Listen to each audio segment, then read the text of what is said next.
The Labour government's performance so far has been very bad in my opinion. They've been allowing pensioners to freeze with the winter fuel crisis. They've been letting criminals out of prison.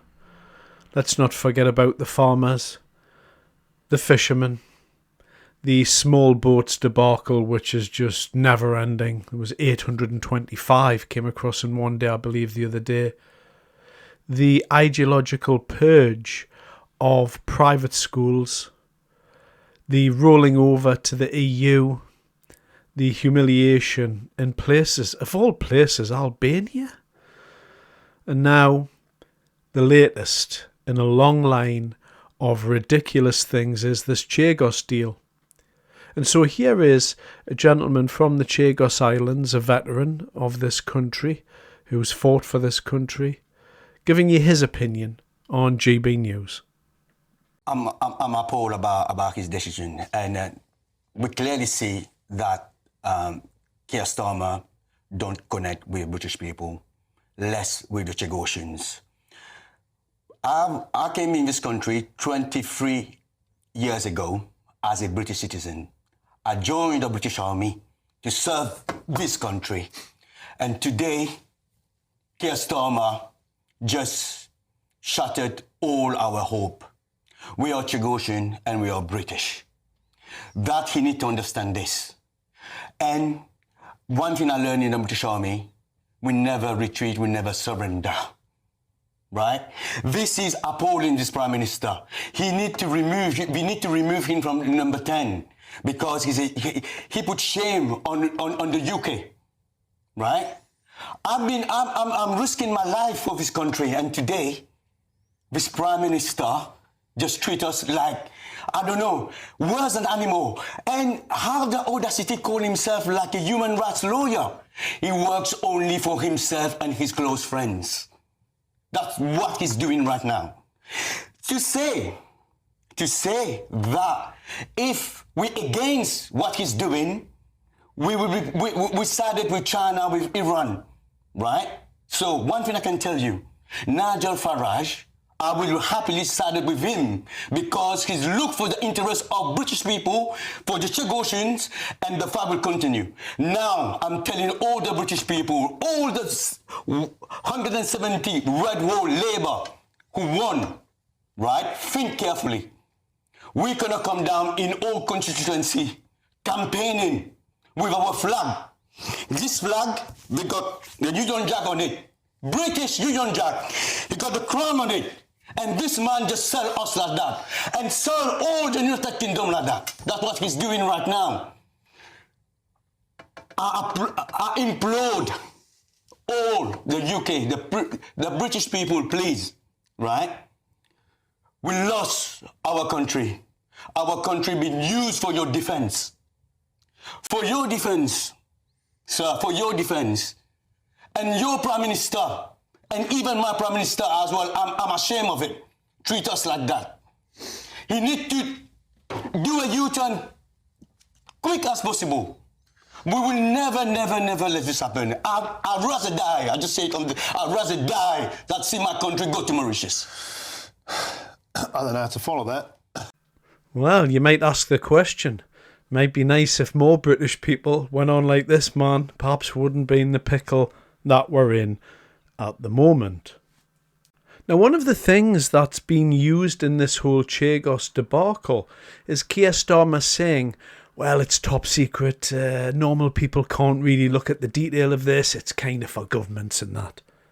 But James Cleverly here stood up, he's been a foreign secretary, he's seen those reports, and he asked a very, very direct question of the Defence Secretary. And the Secretary of State for Defence have said on numerous occasions that this deal is the only way of protecting the military operations on Diego Garcia. When I was Foreign Secretary, I did not see anything which made me agree that this is the only way of protecting the military operations on that base. He suggested in his speech to the House that a judgment could come within weeks that would undermine the operations of the base, from which binding legal authority does he fear that jurisdiction may come? Because we know it's not the ITU, we know it's not the ICJ, so who would he believe would prevent us from military operations on that island? Mr. Speaker, the Right Honourable Gentleman was a formidable figure and a very senior figure in the previous government. He was in the post of Foreign Secretary during the period when there were negotiations on this deal. By entering into the negotiations, his government accepted and conceded the principle that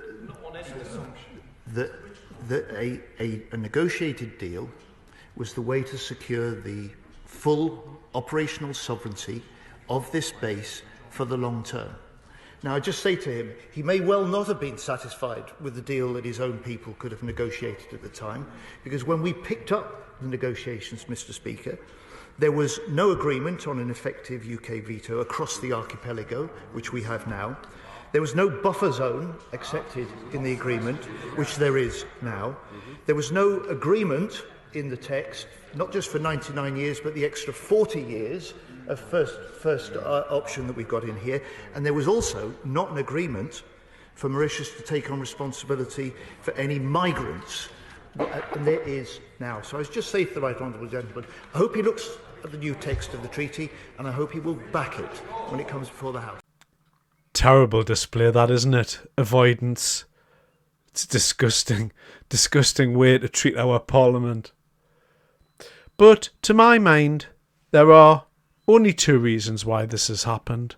Labour have signed off this document, no matter what they want to come out and say, no matter how they want to position it with the people. It doesn't matter, because the Tories didn't sign off on it. Labour signed off on it. So, two things. First thing, meet Keir Starmer's friend, who appears to be one of his best friends, and he appears to be working for the Mauritian government. Oh, and here he is, planting a Mauritius flag in Chagos in 2022 with a group of activists. This looks a little bit suspicious, doesn't it? Could it be that? Could it be that simple, do you think? Well, I think it could be. In addition to that, if you look at this, recognising the wrongs of the past. Oh, the process of decolonisation of Mauritius. Oh dear. You see what they've done. Him and Labby, they've been to too many dinner parties and they've wanting to look good in front of Keir Starmer's human right buddies. He's went way too far here. He's given away British land. He's went against the views and the wishes of the people of the Chagos Islands, and it's for no reason at all apart from to virtue signal. And over the next however many years as it's come out, it's going to cost billions to the British taxpayer. People are coming out and saying, well, nobody ever knew about it before. That's right, I didn't. But what I know about it now we know that this is going to be costing the British taxpayer going forward. We're seen by the rest of the world as a soft touch, I'm afraid. We need to get these people out. And I think after this, serious questions are going to have to be asked. When the full detail of this comes out, this is going to be explosive to this government. Anyway, thanks very much for your time.